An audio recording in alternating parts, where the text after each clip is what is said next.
بسم اللہ الرحمن الرحیم نحمده ونصلی علی رسوله الکریم اللہم صلی صلاة کاملة وسلم سلاما تاما علی سیدنا و مولانا محمد وبارک وسلم اللہم صلی علی سیدنا و مولانا محمد وبارک وسلم اللہم صلی علی محمد فی اول کلامنا وصلی علی محمد فی اوسط کلامنا وصلی علی محمد فی آخر کلامنا جزا اللہ عنا سیدنا محمد ما هو اہلہ۔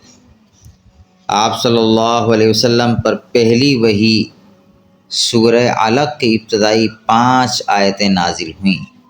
سورہ علق آخری سپارے میں 96 نمبر کی صورت ہے، جو کہ سورہ قدر یعنی انا انزلناہ فی لیلۃ القدر سے پہلے ہے۔ آپ صلی اللہ علیہ وسلم پر سورہ علق کی جو 5 آیتیں نازل ہوئیں وہ درج ذیل ہیں۔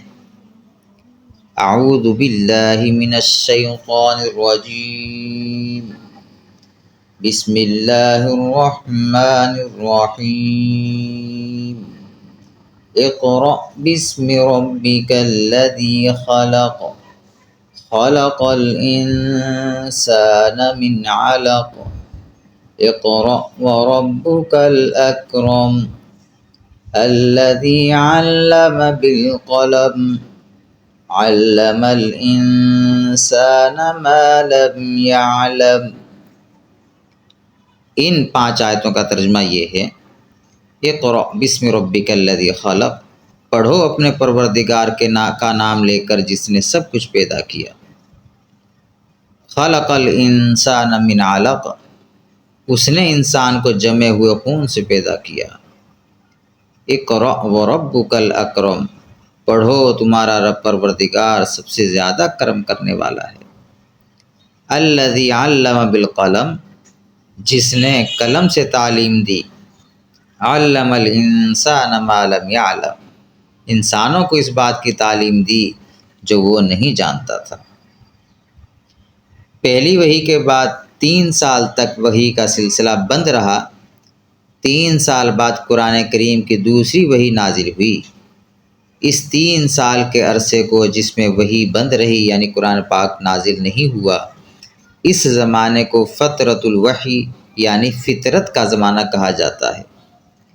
اس زمانے میں قرآن کریم تو نازل نہیں ہوا، البتہ حضرت جبرائیل علیہ السلام اور حضرت اسرافیل علیہ السلام آپ صلی اللہ علیہ وسلم کے پاس اکثر و بیشتر آتے تھے اور مختلف کاموں میں آپ صلی اللہ علیہ وسلم کی مدد فرماتے تھے اور جو ہے رہنمائی فرماتے تھے اور جو ہے تسلی دیا کرتے تھے۔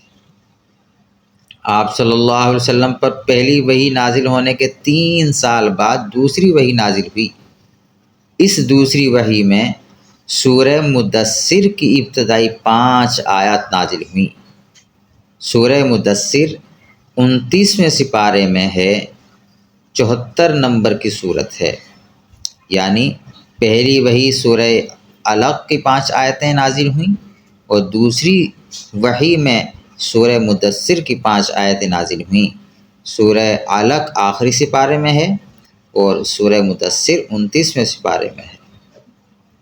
آپ صلی اللہ علیہ وسلم پر دوسری وحی میں جو آیتیں نازل ہوئیں وہ یہ ہیں، یا ایہا المدثر قم فانذر وربک فکبر وثیابک فطہر والرجز فہجر۔